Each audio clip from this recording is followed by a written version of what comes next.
2 weeks after the attack on a kindergarten in the Chinese city of Taixing that left 32 injured, among them 29 children, life is slowly returning to normal. And while the attacker has already been found guilty and sentenced to death, many still feel uneasy.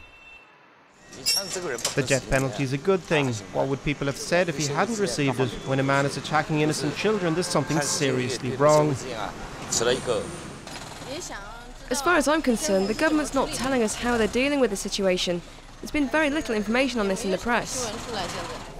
While the attack made headlines nationwide, Chinese media is now no longer allowed to report on the details surrounding the case, as the government moves to stem the debate about what could have driven a 30-year-old man to attack innocent children with a meat cleaver. 4 remain in critical condition. At the kindergarten itself, little evidence remains of the attack, and staff like the Chinese press are reluctant to talk about the details of that day. I was teaching a lesson at the time of the attack, and I don't really know what happened. What caused this to happen, I couldn't really say either. Now the kindergarten is very safe. We have extra security guards. Parents of the victims have refused to talk to us, as have the adults injured in the attack. The government, keen to avoid any criticism, closely monitors our movements in the city, and so we are only able to get an official version of the events surrounding the attack.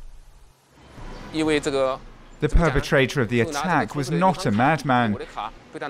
He was deeply upset about his bank blocking his account and losing his job. Having lost everything, he had some kind of breakdown. The attack on the Taixing kindergarten is not an isolated incident. 5 others have been attacked in the last 6 weeks, the most recent on the 12th of May, when a man armed with a knife killed 7 children at a school in central China. The debate about what has driven the attacks is attracting a lot of attention, with some pointing to flaws in China's political system driving these people over the edge. The strong torment the weak, and the weak attack the weakest, in this case using a knife against children. It's a reflection of their cowardice. They're taking revenge against society. But why are they acting like this? It's because they feel they have no rights. And that needs to change if we're to avoid violence in China.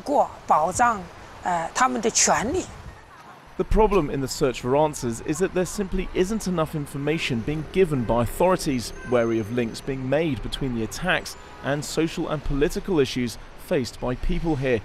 Speculation ranges from trouble with the country's mental health system to the growing gap between rich and poor. The one common thread: they are all taboo topics for debate in China.